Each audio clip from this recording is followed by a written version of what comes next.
Before we begin this podcast, please be advised that the following episode contains language that some listeners may find offensive and inappropriate. The opinions expressed by the host and guests are their own and do not reflect the views of the podcast producers. Listener discretion is advised. Welcome back to the conclusion of Derrell Spellmeyer's story. Last week, we learned the horrifying details of the Wilsons' death, the chilling demeanor of Derrell as he walked through their house, and the strange admissions he made about that day. Today, we learn about the Mitchells' reaction and their chaotic escape from the scene. Now sober, does Derrell regret his actions of that day?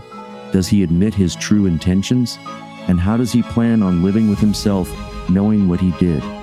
All on this episode of Voices of a Killer.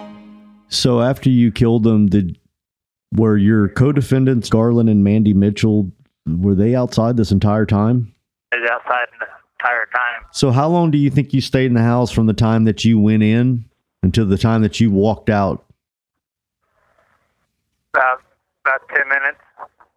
All that took 10 minutes. Whenever you got back to the car, did Garland and Mandy say anything about the gunshots maybe they heard? What was the first thing that was talked about? First thing I did is when I stepped into the van, I told them I just killed everybody in the house. I said, drive. What was their first response? Huh? What was the first thing they said to that? Did they just drive, or did they turn around and say, what? They said, what? They screamed. She screamed. She goes, ah! And I screamed back at her. I went, ah! I said, drive, you dumb bitch. Yeah. Did she drive? Who was driving? Mandy Mitchell. Did she take off driving, or did she say, what the fuck? Yeah, she took off driving. Yeah. So as y'all are driving, she's already done what you told her to do, but she's probably also saying, what the fuck just happened? Did you really kill someone? No, she didn't ask any more questions. She just drove. Did you point the gun at her? Yeah. And then I cocked all the shells out of the gun, and I threw the shells out the window. Yeah. Did you get rid of the gun? No, I kept the gun.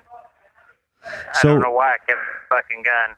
Yeah, what was Garland saying as y'all are driving? So Mandy asked, and then she shut up. What is Garland saying? Garland took and jumped from the back seat up to the front seat and grabbed hold of the steering wheel and ran us straight into the police. Oh, so Garland basically was trying to make sure that y'all got stopped by the police so he can get out of that situation? Yeah. So were y'all crossing paths with the police that were responding to the incident? Do what? Y'all were crossing paths with the police that were responding to what happened? Yeah. Did he just grab the wheel and he just pushed it over to the police? He just grabbed hold of the steering wheel and started twisting the steering wheel. Did you have your seatbelt on? No, I didn't have no seatbelt on. Whenever y'all hit the police, did you fly around the vehicle and hurt yourself? We landed in the ditch. We drove the van straight into the ditch. What's the first thing that happened? Highway. Whenever y'all ran in the ditch, was anybody injured, or were y'all able to get out? No, we climbed out to the side window. Whenever you climbed out, did you still have the gun in your hand? Yeah. What'd you do? I threw the gun down. Were the police hurt, or did they get out and run over to y'all right away? Police ran over to us right away. Did they know y'all were the people that were leaving the crime scene?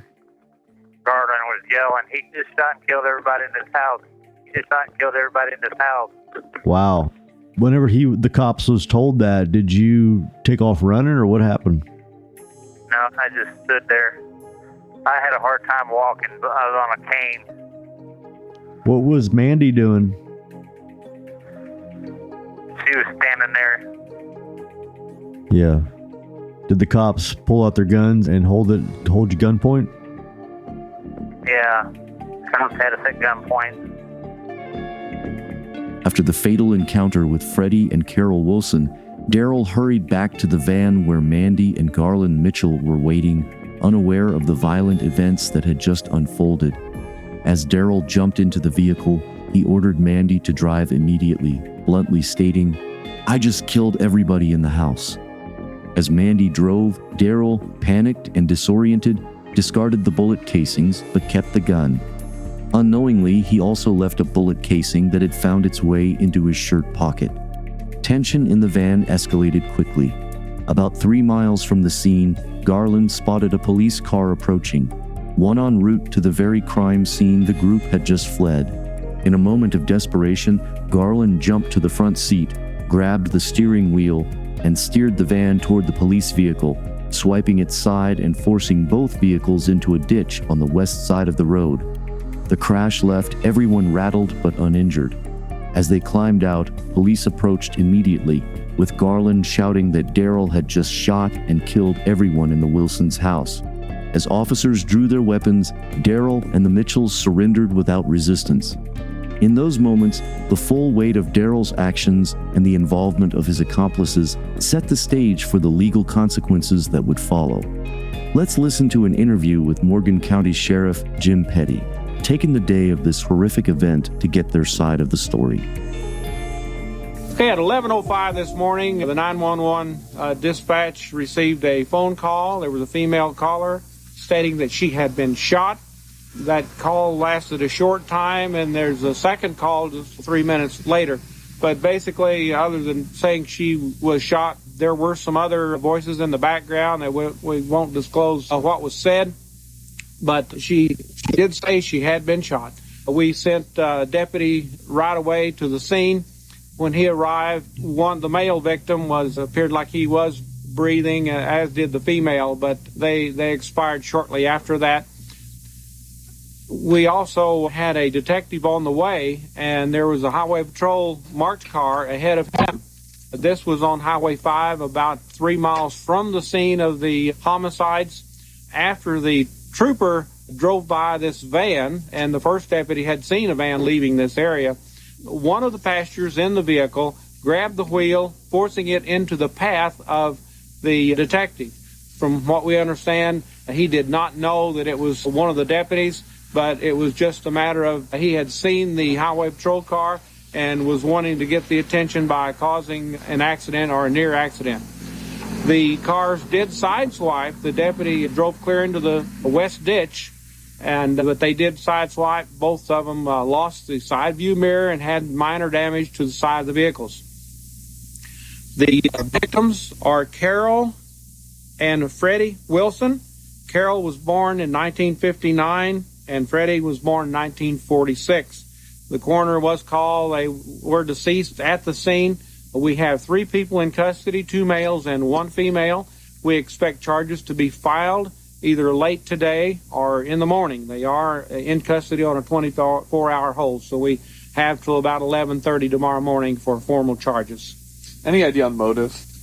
I don't have a motive at this time. We have some ideas, but I can say they apparently were both shot with a handgun. We did recover a handgun from the vehicle. Does this look like they knew them? They knew them. I don't know what the extent was, but they were not strangers. At least some of them were not. The story continues after the break. Whenever you got arrested, did you tell them everything that happened, or you try to lie? I tried to lie at first. What'd you tell them? I told him that Mandy Mitchell and Garland Mitchell did it. Yeah. And I'm sure that them two said that you did it, right? Yeah. Did you finally just plead guilty? Yeah, I got tired of being in the county, and I told him, I said, "What, get me out of the county?" I said, "I'll take the first thing that's smoking." They said, 2 lives with 2 50s ran wild. I said, "I'll take it." I told my lawyer, rack it up. I'll take it. So you were ready to get out of jail, right? Yeah, I was ready to get out of the county and head on back to the prison. And people should understand that jail, that time sitting in that cement box is really difficult for people. And for the people that actually are innocent, they get put in situations where they just say, you know what, whatever you're trying to charge me with, let's just do it because I got to get out of this box. Yeah. And that wasn't the case for your situation because you were guilty and their method actually worked. We got to think about what about the times where people really didn't commit the crime, you know what I mean? And they do break because of that cement box. But anyway, Mandy Mitchell and Garland Mitchell both got 10 years. So they got 10 years because they were the people that dropped you off. But what I'm certain that probably happened is they got to deal with the prosecutors to make sure they just turn state's evidence. Yeah. So what do you think? I want to know your opinion from what you did, your actions that took those people's lives. What do you deserve through your thought process? Should get life. And you killed some elderly people for some, just some pills. You understand that, right? Yeah. You're talking about 2 lives that you took, but you only served 1. I'm not here to say that you should do this or that, but I don't know if you have anybody in your family that you love or anybody in your life that you love, but those people probably had people that they loved. And 1 life sentence where you do 28 years, 30 years and get out I don't know if that's fair. You know what I mean?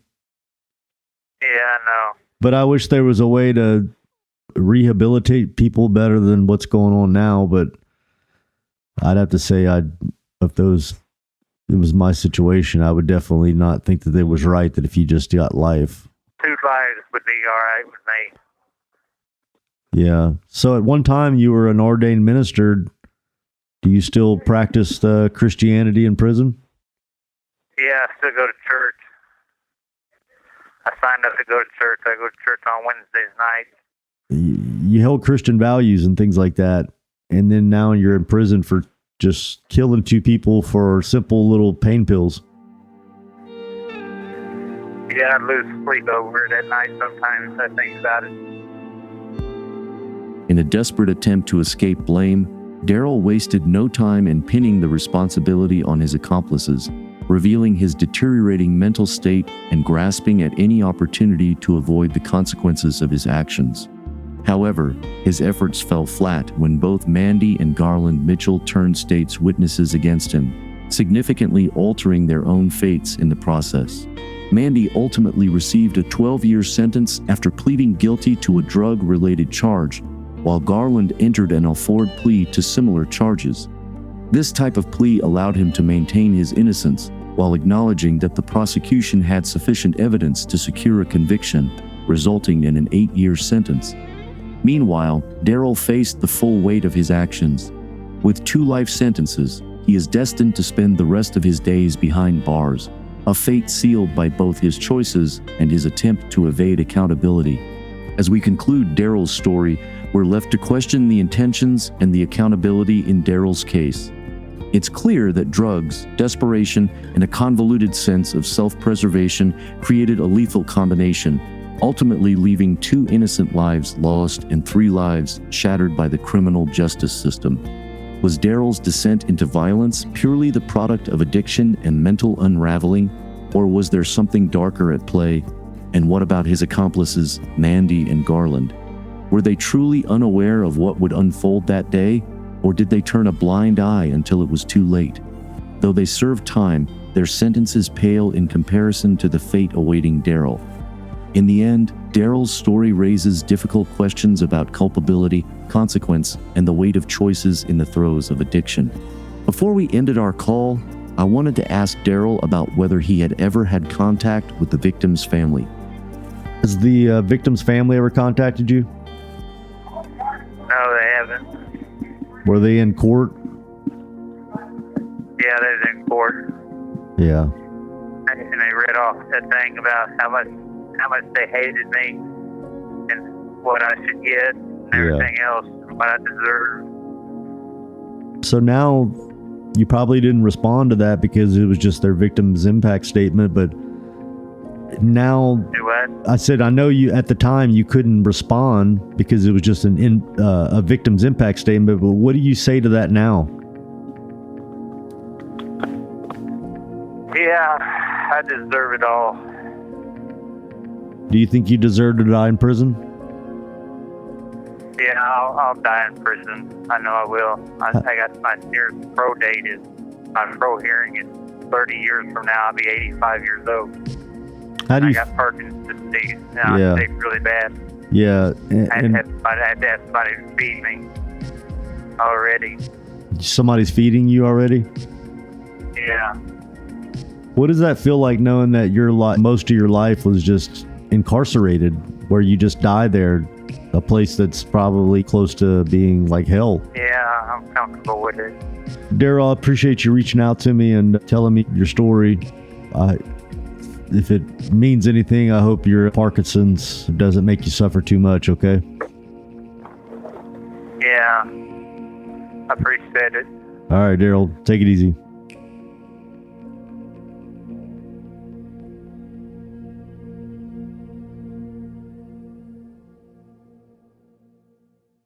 On the next episode of Voices of a Killer.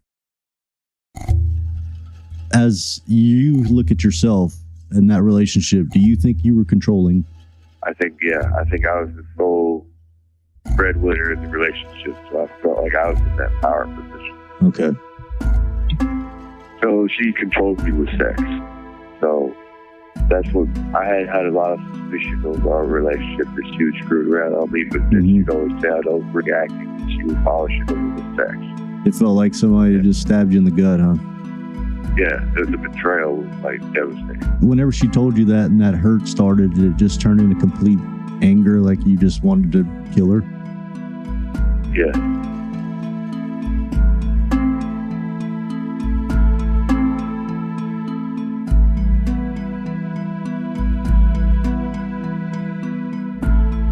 That's a wrap on this episode of Voices of a Killer. A big shout out to Sonic Futures, who handled the production, audio editing, music licensing, and promotion of this podcast. If you want to hear more episodes like this one, make sure to visit our website at voicesofakiller.com. There you can find previous episodes, transcripts, and additional information about the podcast. Lastly, if you enjoyed this episode, please consider leaving us a review on Spotify, Apple Podcasts, or wherever you get your podcasts. Your feedback helps us improve and reach new listeners. Thank you for your support, and we can't wait to share more stories with you in the future. Thank you for tuning in. I'm your host, Toby, and we'll see you next time on Voices of a Killer.